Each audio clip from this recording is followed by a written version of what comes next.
وہ حیران رہ گئی کہ ایسے کیسے ہو سکتا ہے۔ او ریئلی، پھر میں یہاں کیسے آئی؟ مجھے یہاں کا راستہ کس نے دکھایا؟ کے مکمل طور پہ آفتاب کو کنول سے بزد کرنے کی کوشش کر رہی تھی، لیکن آفتاب بنا جواب دیے اس کی جانب بڑھا۔ وہ اتنے قدم دور ہوئی اور پھر آفتاب اسے اپنے قریب کر گیا۔ میرے قریب مت آنا ورنہ اچھا نہیں ہوگا، انگلی اٹھا کے غصے سے وارن کیا گیا، جبکہ سامنے آفتاب خان تھا۔ وہ کہاں رکنے والا تھا، وہ بھی آفتاب خان۔ تم جیسی گھٹیا لڑکی کی باتوں میں آ کے میں اپنی بیوی پہ شک کروں گا؟ دانت پیستے ہوئے وہ اسے ایک دم وارن کر گیا۔ ہاں ہاں ہاں، شک نہیں یقین، مجھے دیکھنا چاہتے ہو نا، یہی خواہش ہے نا تمہاری، لیکن مجھے دیکھنے کے بعد تم خود کو بھی کھو دو گے، یہ یاد رکھ لینا۔ اب کی بار وہ آفتاب کی جانب بڑھی اور اس کے بہت قریب کھڑی ہوتی۔ آفتاب کے ماتھے پہ بال پڑے اور اس کی گرین آئیز ماسک سے آفتاب کا مذاق اڑاتی دکھائی دی۔ دھیرے سے اس لڑکی نے ماسک الٹا اور اس کے چہرے پہ ایک بہت پیاری سی مسکان تھی، جبکہ آفتاب اس کا چہرہ دیکھتا سن ہو گیا تھا۔ میرے بن جاؤ ورنہ مار ڈالوں گی، اس کے کان کے قریب ہوتی وہ سرگوشی کر گئی۔ آفتاب، وقت جیسے وہیں تھم سا گیا۔ آفتاب اپنی جگہ سے ہل نہ سکا۔ کہ دھیرے دھیرے اس کی حالت کا لطف اٹھاتی پیچھے ہوتی چلی گئی اور اس کے چہرے پہ موجود پراسرار مسکراہٹ آفتاب کو زلزلوں کی دوش پہ کھینچ لائی تھی۔ کہ مسکراتی ہوئی پیچھے ہوتی وہاں سے کچھ پل میں ہی غائب ہوئی تھی، اور پھر آفتاب چاہ کے بھی اسے پیچھے نہ جا سکا، وہی زمین پہ بیٹھتا چلا گیا۔ کچھ پل گزرے کہ کاظم اندر بھاگتا ہوا آیا اور اس کا سانس پھولا ہوا تھا۔ وہ لڑکی فرار ہوگی، اسے دکھ ہوا تھا کہ ہاتھ آئی وہ کیسے نکل گئی، جبکہ آفتاب کے ہاتھ میں اس کا نکل جانا کاظم کو ہضم نہ ہوا۔ وہ چاہتے ہوئے بھی کاظم کو کچھ نہ کہہ سکا۔ دوسری طرف آفتاب زمین پہ ایسے بیٹھا تھا جیسے سب کچھ ہار گیا ہو، سوچنے سمجھنے کی تمام صلاحیتیں مفقود ہو گئی ہوں۔ اس نے حالی نظروں سے کاظم کو دیکھا اور کاظم کو اس کی حالت سمجھ نہ آئی۔ کاظم، مجھے اکیلا چھوڑ دو، آفتاب نے آنکھیں بند کرتے کرب سے کہا۔ کچھ پل یوں ہی بیت گئے۔ کاظم مرے قدموں سے اٹھ کے وہاں سے باہر آ گیا۔ یہ تکلیف سب تکلیفوں پہ بھاری تھی کہ اس کی بیوی صرف ایک دھوکہ تھی، ہاں صرف ایک دھوکہ۔ اپنے دل میں موجود اس کے لیے جذبات پہ آج وہ دکھی تھا۔ وہ اتنا ضرور جانتا تھا کہ وہ کسی نہ کسی وجہ سے یہ سب کر رہی ہے، اور اس کا آفتاب کی زندگی میں آنا بھی ایک چال تھی۔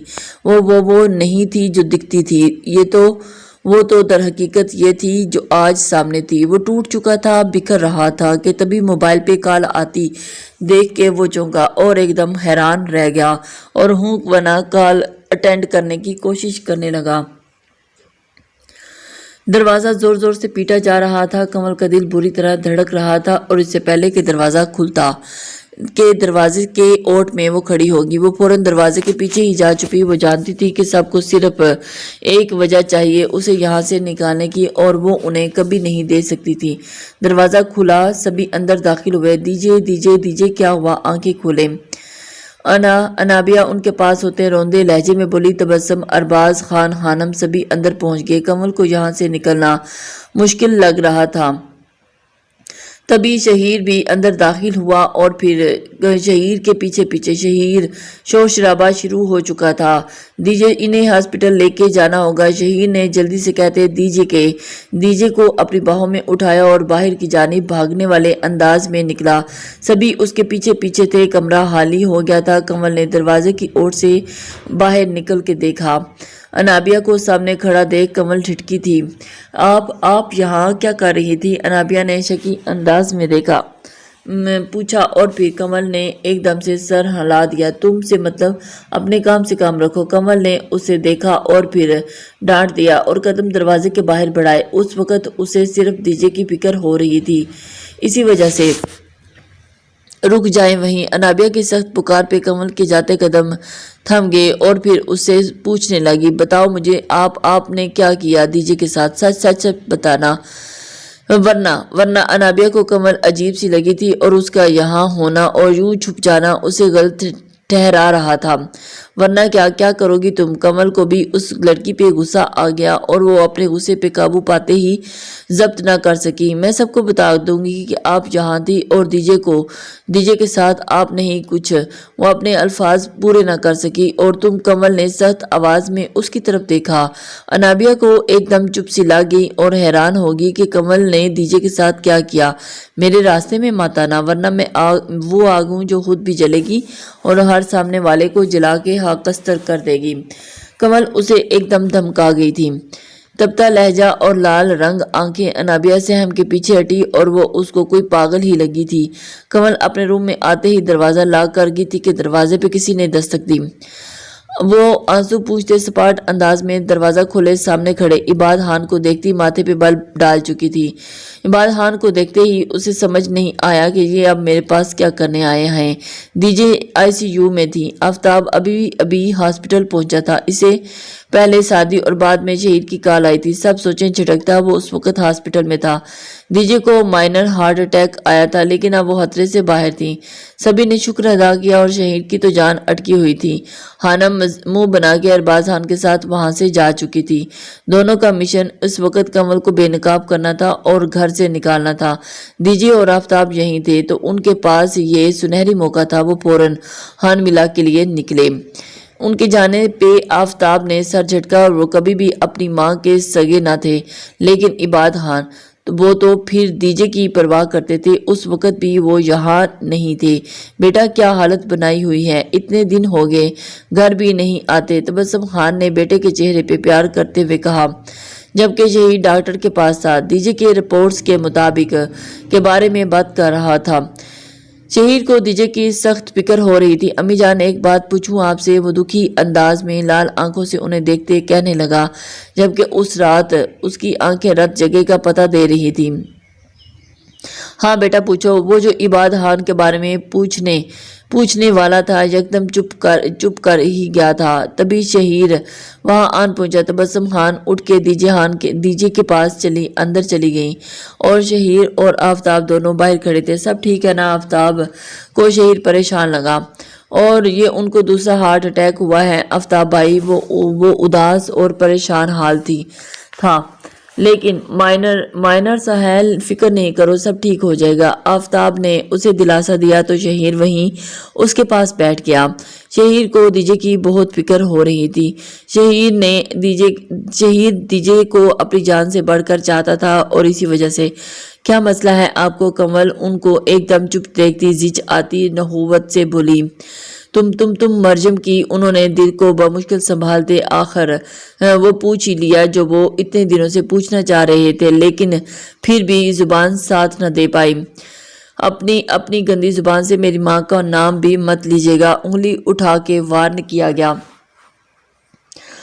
ان کی آنکھوں میں آنسو آگے پھرتے جذبات میں آگے بڑھ کر کمل کو پیار کرنا چاہا لیکن کمل نے وہیں سے ان کے ہاتھ جھٹک دیے۔ رک جائیں عباد خان میرے قریب مت آئیے گا۔ اتنی سخت للکار کے عباد خان کے قدم وہی تھمے۔ خان ولا میں داخل ہوتے ارباز خان اور خانم کا رخ کمل کے کمرے کی جانب تھا اور پھر وہ یہ سب دیکھ کے ہونٹ پنے جہاں عباد خان دروازے میں کھڑے نظر آئے اور ان کی سامنے چٹان بنی کھڑی وہ لڑکی دیکھ کر خانم ایک دم سے ہونک بنی دیکھتی رہ گئی۔ یہی ہے وہ کمبخت منحوس ماری، نکالیں اسے اس گھر سے ابھی اور اسی وقت۔ خانم نے سختی سے کمل کا بازو پکڑ کے نیچے کی طرف لے جاتے اونچا بولا جبکہ عباد خان کے ماتھے پہ بل پڑے۔ شور سن کے سبھی باہر آگے سامع پھپھو عروج سارا سب وہاں جمع ہو گئے لیکن عباد خان انابیہ جو ابھی شہید سے فون پہ بات کر کے دیجے کی حریت معلوم کر رہی تھی وہ بھی شور سنتی باہر آئی۔ نہ جانے نیچے لے جاتے ہی سب کے سامنے کیا اور پھر اسے مرجم یہ مرجم کی بیٹی ہے اس کی ناجائز اولاد۔ خانم بولی کم پھنکاریں زیادہ تھیں۔ اپنی زبان کو لگام دے ورنہ کاٹ دوں گی۔ کمل غراتے ہوئے ان کی جانب بڑھی کہ خانم ایک منٹ کے لیے چپ سی ہو گئی۔ خانم خاموش ہو گئی۔ ہاں ہوں میں مرجم خان کی بیٹی۔ بس یہی پتہ کرنا تھا نا؟ مجھ سے پوچھ لیتے میں بتا دیتی۔ اتنے دن لگا کے یہ معلومات اکٹھی کی تم دونوں میاں بیوی نے کٹیلی نظروں سے ارباز خان کو دیکھا۔ ایسے کیا دیکھ رہے ہیں، نکالیں اسے یہاں سے۔ خانم نے ارباز خان کی طرف دیکھتے سخت نفرت سے کہا۔ نکالیں؟ یہ نکالیں گے مجھے یہ؟ ہاں، کنول طنزیہ انداز میں کہتی زخمی شیرنی کی طرح پھنکاری آگے بڑھی اور پھنکاری۔ یہ 2 ٹکے کا انسان مجھے یہاں سے نکالے گا؟ لڑکی زبان سنبھال کے بولو مت۔ اس وقت تم جہاں کھڑی ہو وہ خان ولا ہے اور میں یہاں کا مالک، تو زبان کو قابو میں رکھو ورنہ کیا ہوگا؟ ارباز خان نے غصیلے لہجے میں کہتے موٹی موٹی آنکھوں سے کنول کو گورا، اور کنول تو ایک دم شیرنی کی طرح وہاں کھڑی تھی۔ ورنہ تو کیا؟ میری ماں کی طرح مجھے بھی ذلیل کریں گے، مجھے بھی بے عزت کریں گے، میرے بھی کیڑے کپڑے پھاڑیں گے، مجھے بھی بے آبرو کریں گے۔ وہ بولنے پہ آئی تو بولتی چلے گی۔ اس کی باتوں پہ ارباز خان کے ماتھے پہ پسینہ چھوٹ گیا۔ کیا ہوا؟ سچ برداشت نہیں ہو رہا؟ کنول کی آنکھیں آنسو سے تر تھیں، لیکن ایک پل کو بھی وہ نہیں ڈگمگائی تھی۔ تم سب مجرم ہو، میرے ماں کے گناہ گار ہو، کسی کو معاف نہیں کروں گی۔ تم سب کو اپنے اپنے کرموں کا حساب دینا ہوگا۔ وہ ایک دم سب کے سامنے سخت چٹان چٹیل پتھر کی مانند کھڑی تھی۔ کنول نے سخت انداز میں کہتے ارباز خان کی طرف رخ کیا۔ بیٹا، آپ کو غلط فہمی ہوئی ہے، غلط بیانی کی ہے آپ کی ماں نے آپ کے ساتھ۔ عباد کی زبان سے بولے جانے والے الفاظ نے کنول کو انگاروں پہ گھسیٹ دیا۔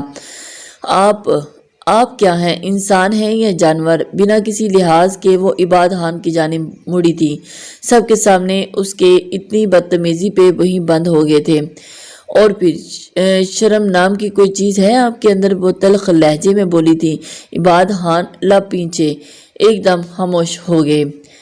اب نا بہت ہو گیا، نکلو یہاں سے۔ خانم نے پھر سے اسے بازو سے سختی سے پکڑ کے دروازے کی طرف دھکا دیا کہ سامنے کھڑے آفتاب کے سینے سے جا ٹکرائی۔ کنول اس چٹان کو دیکھتی رہ گئی۔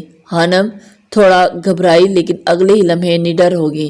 کیا کر رہی ہیں آپ یہ سب؟ آفتاب کی زوردار آواز پہ سبھی سہم گئے۔ کنول بھی چپ سی ہوگی، جبکہ آفتاب نے ایک بار بھی اس کا ہاتھ نہ جھٹکا۔ یہ لڑکی نہیں رہ سکتی یہاں، اسے یہاں سے نکال دیا گیا ہے۔ خانم نے سینے پہ ہاتھ باندھے غرور اور تکبر سے کہا۔ آفتاب نے کنول کو اپنے ساتھ کھڑا کیا اور اسے بنا دیکھے اس کا ہاتھ تھامے خان ولا کے اندر داخل ہوا۔ یہ میری بیوی ہے، اس گھر میں ہی رہے گی، سنا آپ نے؟ آفتاب نے ایک ایک لفظ پہ زور دیتے ہوئے کہا۔ جانتے بھی ہو کون ہے یہ تمہاری بیوی؟ ایک طنز سے بچھاتی چلایا خانم نے کہ کنول کا دل زور سے دھڑکا۔ ہاں جانتا ہوں، سب جانتا ہوں اپنی بیوی کے بارے میں، اور یہاں کسی کو کوئی سوال کرنے کی اجازت نہیں دوں گا، سمجھے آپ سب؟ آفتاب بھی بنا رکے بولے گیا۔ کنول بس حیرت کی مورت بنی آفتاب کو ہی دیکھتی رہ گئی۔ تمہیں اگر اپنی بیوی سے تعلق رکھنا ہے تو رکھو، لیکن اسے اس گھر میں نہیں رہنے دیا جائے گا۔ ارباز خان بھی غصے سے آگے بڑھے اور پھر آفتاب خان، اگر آپ کیا کوئی بھی روک نہیں سکتا۔ آفتاب بھی گرایا تھا۔ سارے فساد کی جڑ یہ لڑکی ہے، اسے پہلے یہاں سے نکالو، نہیں تو جان لے لوں گی میں اس کی۔ جارحانہ تیور سے کہتی خانم ان کی آپسی لڑائی سے گھبراتی کنول کی جانب بڑھی کہ آفتاب اس کے آگے ڈھال بن کے کھڑا ہو گیا۔ خبردار جو میری بیوی کو چھونے کی بھی کوشش کی ہو تو۔ شیر کی طرح وہ گرایا تھا۔ اچھا کیا کر لو گے تم؟ ہاں، خانم بھی بھڑکی۔ ارباز خان بھی آگے بڑھے اور پھر کیا کروں گا یہ تو وقت ہی بتاؤں گا، ہاتھ توڑ دوں گا، کوئی ہاتھ لگا کے تو دکھائے۔ وہ اتنے زور سے لڑکا رہا تھا کہ سبھی کی بولتی بند ہوگی۔ ہے کسی میں ہمت تو چھو کے دکھائے۔ وہ سب کی طرف باری باری دیکھتا غصے سے لڑکا رہا تھا، اور لیکن سبھی خاموش کھڑے تھے۔ آفتاب کے غصے سے سبھی خائف رہتے تھے۔ وہ غصے میں کچھ بھی کر گزرتا تھا، یہ بات سب جانتے تھے، اور اسی وجہ سے اس کے آگے کسی کی بولنے کی بھی جرت نہ ہوتی۔ سب کو خاموش پا کے وہ کنول کا ہاتھ تھامے روم کی جانب بڑھا تھا اور کنول کو لے کر اپنے روم کی جانب چلا گیا۔ کسی کی ہمت نہ ہوئی تھی کہ وہ آفتاب کو روک سکتا۔ خانم اور ارباز پیچتاب کھاتے رہ گئے، جبکہ عباد آج بھی اپنے حق کے لیے آواز نہ اٹھا سکے۔ آنکھوں میں آنسو لیے خاموشی سے وہاں سے ہٹ گئے، جبکہ حانم اور ارباز آنکھوں ہی آنکھوں میں اشارہ کرتے وہاں سے اپنے روم کی جانب بڑھے۔ اب وہ کچھ بڑا پلان کرنا چاہتے تھے، لیکن صرف خیرت کی بات تھی کہ کمل کی باتوں پہ کسی نے خاص توجہ نہ دی، ورنہ حقیقت کتنی کڑوی اور جان لیوا ہے سبھی جان جاتے، اور ارباز خان یہی تو نہیں چاہتا تھا کہ ہم نے ان کے لیے کیا گڑھا کھودنا اور یہ خود ہی نکالی جائیں گی۔ سارا نے عروج کے کان میں کہا۔ دونوں نفرت سے انابیہ کی طرف ایک نگاہ کرتی وہاں سے واک آؤٹ کرتی چلی گئی۔ عروج اور سارا بھی اپنے پلان کو ترتیب دے رہی تھی کہ کیسے انابیہ کو اس گھر سے نکالا جائے۔ آفتاب نے روم میں آتے دروازہ لاک کیا اور سارا اپنا اور کمل کا سامان نکالا، جس میں کپڑے بھی شامل تھے، سب بیگ میں ڈالنے لگا بنا کمل کی جانب دیکھے اس سے بات کیے۔ یہ آپ کیا کر رہے ہیں؟ کمل کو دھچکا لگا، بیگ کی زپ بند کرتا وہ کمل کی جانب مڑا۔ ہم یہاں سے جا رہے ہیں ہمیشہ کے لیے، بہت ٹھہرے ہوئے انداز میں کہا گیا۔ کیوں؟ کمل نے نفی میں سر ہلا دیا۔ میں یہاں سے نہیں جاؤں گی، میں نے کبھی بھی نہیں۔ آپ میرے ساتھ ایسا نہیں کر سکتے اور ایسا ہرگز نہیں ہوگا۔ اور ابھی آپ نے جو باہر کہا وہ کیا تھا؟ وہ ایک دم سے دھڑی تھی، سب جھوٹ اور ایک ڈرامہ تھا، اس کے علاوہ اور کچھ بھی نہیں تھا۔ آفتاب بے حد غصے میں تھا اور وہ اپنے غصے میں کچھ مطلب کمل کو کچھ سمجھ نہ آیا، ماتھے پہ بل پڑے۔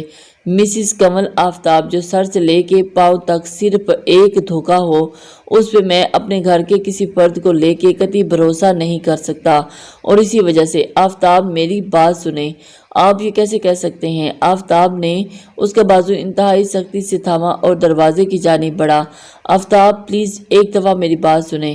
کہنے سننے کو اب سب ختم ہو گیا ہے، پلٹا سختی سے اس کے چہرے کے قریب ہوتا۔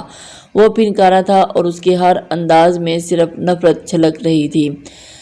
اگر تم آج زندہ ہو تو صرف اس وجہ سے کہ تم میرے نکاح میں ہو، نہیں تو اس سے پہلے کہ تم زندہ رہتی، ورنہ اب تک زندہ نہ ہوتی اور میں تمہیں مار چکا ہوتا۔ سپاٹ انداز میں کمل کو وہ بہت کچھ باور کروا گیا تھا، وہ تو آفتاب کی بات پہ چپ سی ہو کر رہ گئی تھی۔ ایک آنسو آنکھ سے گرا اور زمین بوس ہو گیا، جس کی آفتاب نے ذرا پرواہ نہ کی اور اس کا ہاتھ سختی سے تھامے خاموشی سے گھر کی دہلیز پار کر گیا۔ کمل کچھ بھی نہ بول سکی اور آفتاب کے ساتھ ساتھ وہ چلتی گئی۔ تم یونی کیوں جا رہی ہو؟ شامی نے اسے شام کو باغیچے میں بیٹھے دیکھا تو پوچھنے چلا آیا۔ وہ ایک دم سے کھڑی ہوگی اور پھر اسے جواب دیے بغیر ہی، وہ امی جان نے کہا کہ 2 دن تک رخصتی ہے تو ہم چھٹیاں لے لیں۔ پلکیں جھکاتی اٹھاتی شامی کو مسکرانے پہ مجبور کر گئی۔ شامی جو اسے یکٹک دیکھے جا رہا تھا، گھرداری سیکھ لی سنجیدہ انداز میں پوچھا، جبکہ آنکھوں میں واضح شرارت تھی۔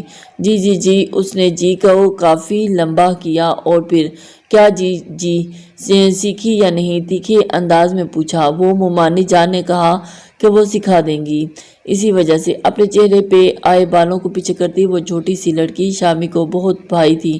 وجہ وہ خود بھی نہیں جانتا تھا، محبت عشق جیسے جذبے سے وہ ابھی کوسوں دور تھا، لیکن ابھی اس کی تھی، صرف اس کی عزت اور پھر اس کی جان، اور یہ بات اچھے سے جانتا تھا کہ اپنی عزت کی حفاظت کیسے کرنی ہے۔ اسی لیے اس نے رخصتی پہ زور دیا اور کیسے منایا یہ وہی جانتا ہے، کیونکہ وہ دونوں ہی ابھی چھوٹے تھے۔ سب کا دل تھا دھوم دھام کے شادی ہو، لیکن جو یونی میں ہوا اس کے بعد شامی رسک نہیں لے سکتا تھا اور وہ پروفیسر سہیل بھی آرام سے نہیں بیٹھنے والا تھا۔ اسی وجہ سے آبی سے اس ذکیہ کے بارے میں سب انفارمیشن لے کے وہ اس کو بھی سیدھا کرنے کا ارادہ رکھتا تھا۔ سب باتوں کی ایک بات، وہ آبی کو پروٹیکٹ اسے اپنے پاس رکھ کے ہی کر سکتا تھا جو وہ کر رہا تھا، اور اسی لیے اس نے اپنی رخصتی کے بارے میں بات کی۔ چلو پھر پہلا کام کرو، میرے لیے چائے بنا کر لاؤ، اچھی والی۔ اس کے قریب رکھی چیئر پر گھسیٹ کے بیٹھتے ہوئے بہت رو والے انداز میں کہا۔ آبی نے اپنے گلابی لب بھینچے، جسے شامی نے بہت فرصت سے دیکھا، اور خاموشی سے وہ کچن کی جانب بڑھنے لگی۔ اور ایک منٹ شامی بھی اٹھ کھڑا ہوا۔ میں بھی ساتھ چلتا ہوں، یہ نہ ہو کہ پھر سے ہاتھ جلا لو اور پھر ساری بات میرے پہ آ جائے، میں یہ نہیں چاہتا کہ تمہارا ہاتھ جلے، احسان جتانے والے انداز میں کہتا اس کو لیے اندر کی جانب بڑھ گیا، جبکہ اس کا ہاتھ تھامے وہ جو بنا اس کی جانب دیکھے چلا جا رہا تھا۔ آبی اس کا ہاتھ اپنے ہاتھ میں دیکھتے زیر لب مسکرائی اور دل میں ہلکی سی گدگدی ہوئی۔ السلام علیکم